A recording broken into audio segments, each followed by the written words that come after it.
basically the story. There's some true elements in the story, like the streets of Hartlepool is very very rough and dangerous, and you've got to learn how to fight first before you can walk in this town.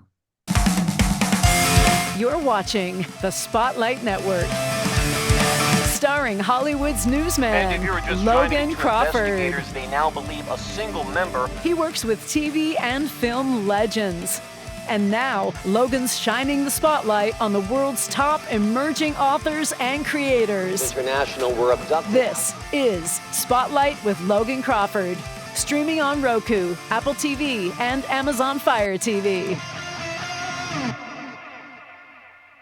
I'm Logan Crawford, and right now on Spotlight, we're diving into the action-packed thriller by the name of The Connection.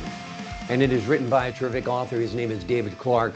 From the rough streets of Hartlepool to the elite ranks of the SAS, this gripping story follows James Fraser, a man shaped by grit, rage, and resilience as he battles drug cartels, terrorists, and organized crime. Packed with adrenaline, espionage, and unrelenting suspense, this book will keep you turning the pages late into the night. We're delighted to have this very talented author join us here today on Spotlight, and we ask viewers like you to support authors like him by subscribing to our channel and by purchasing his amazing book. The links are below this interview. David, great to see you here today. Thank you so much for joining me. Thank you, sir. It's a pleasure. This is a pleasure having you on the show. You've written such a great book here. What's the inspiration behind The Connection? Uh, well, me personally, I always wanted to write a book, and it took me 10 years in the making to write the book. Wherever I worked, I was taking ideas and like seeing characters that I put into the book. So the inspiration basically came because I didn't have enough time to write the book, and I didn't know how to start the book.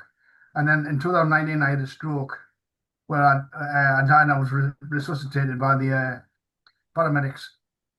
So while I was in a coma, believe it or not, I had this dream that I thought, right, I'm going to have to write this book. If I ever come out of this and get better, I'm going to write this book and get it published, just for the sake of, for my benefit. And that was the inspiration. So obviously I come out of the coma and I recovered 100%, and I wrote the book. Well, we're glad you did, because it's a terrific book. How much of James Fraser's character is drawn from real people you've known? I would say about 90% of them is from real people, yeah, that I've met and know. So he's a kind of a compilation of many people you've met over the years? He's also a little bit of my ego, yeah, my old ego. Great. So probably somebody that I've always aspired to be. Yeah, amazing, Yeah. amazing. Why did you choose Hartlepool as the starting point to Fraser's journey? Well, it's where I come from. It's where I was originally born. So, and I mean, basically the story. There's some true elements in the story. Like the streets of Hartlepool is very very rough and dangerous, and you've got to learn how to fight first before you can walk in this town. Yeah. So, and then most of the story as it goes on is all like true elements of what happened in my life. So I put them into the book. Wonderful, wonderful. And you centered the story around the SAS. Yeah. Did you have to do research? Are you a former member yourself? Tell us a little bit about your knowledge of the SAS. I'm certainly not. No. Yeah, I did a lot of research. Obviously, I've wrote a lot of books about the SAS, and I admire them people. What they put themselves through, because they go through a lot of heartbreak and heartache, and for the country and for the for the good of peace and stuff like that. So it's why I picked on the SAS. And they are the best fighting force in the world. So. Yeah. Exactly, exactly. Yeah, it adds to the intrigue, adds to the suspense, adds to the thrills. Give the folks at home an overview of the story. Tell them a little bit about the book. Right. So basically, it's basically it's an introduction to James Fraser, and obviously he was on the rough streets of Hartlepool, and he was going nowhere. He was just a street fighter, And then he joined the army. Obviously, he was fast tracked into the SAS because he was champion at everything. He was very good at everything. And through his through his history with the SAS, he was dealing with cartels, as you said, and organised crime. And then when he got too old to be in the SAS, he came out, and instead of just wasting his life again, he decided to like become a private detective. And his first case was a guy rang him up from Hartlepool, believe it or not, a rich guy who had married or was wanting to marry a girl from Philippines, sorry, yeah, and Kathy, and the story's about finding the missing Kathy because she's gone missing. So James puts himself up, but the elements of Kathy being missing is that she's involved in lots of really bad characters, and she's got the attention of the MI6. So when James starts investigating, MI6 wanted to interview James and then offered him a job with them to find, and he refused. He said, "No, I'm working for Kathy's husband," and but in the end, he took the job because of the money. So he decided to get this is how he builds his team. Who he used to work with in the SAS, and he meets a girl called got her name now, Christy. Christy was a prostitute in Singapore, and she was only young, and he felt it because he never had love before. He never had like kids. He felt it like a paternal bond to her, and so he took her under his wing. She becomes part of his team. And then James finds love, believe it or not, in Indonesia, where he's looking for Kathy. So the story is about looking for Kathy. He's looking all over to see where she's gone, what's happened to her. And as it happens, she's involved with drug mules. So as he's surveilling a place in Jakarta, he's getting watched by the CIA, and they grab him and they take him to their boss, and she offers him a role in the CIA.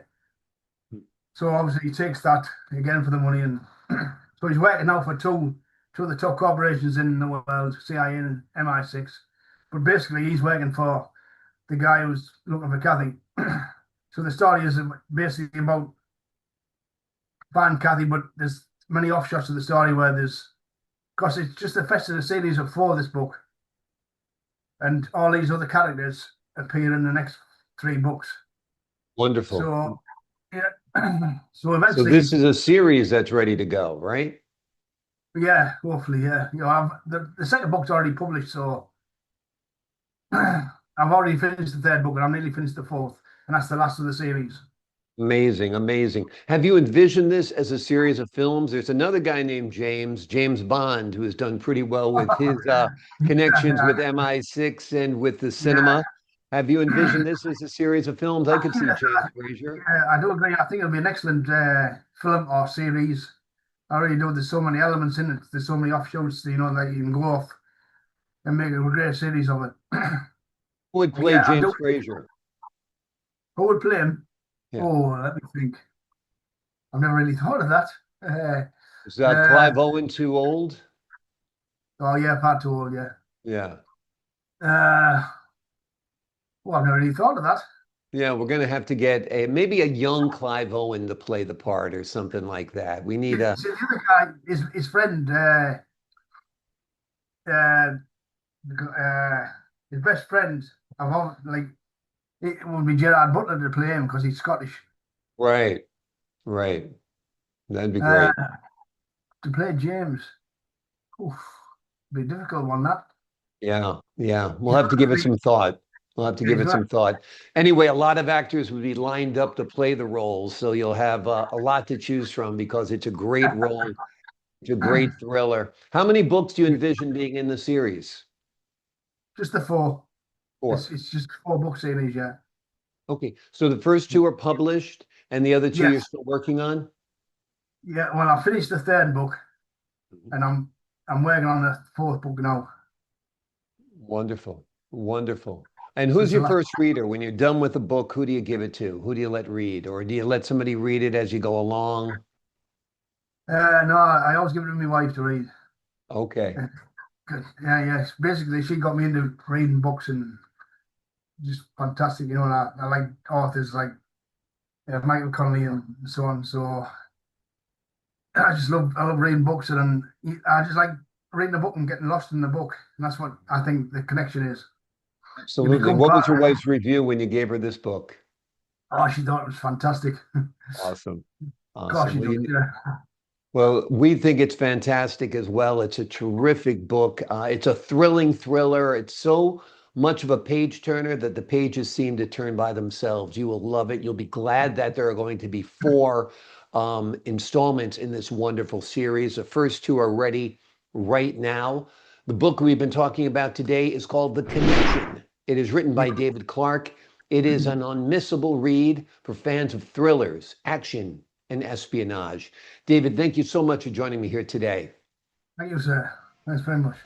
I appreciate your time, your insight, your wisdom, and your wonderful talent in creating these characters and bringing James Fraser to life in The Connection. To the folks at home, I'm Logan Crawford, thanking you for your time this time. Until next time on Spotlight. Thanks very much, sir.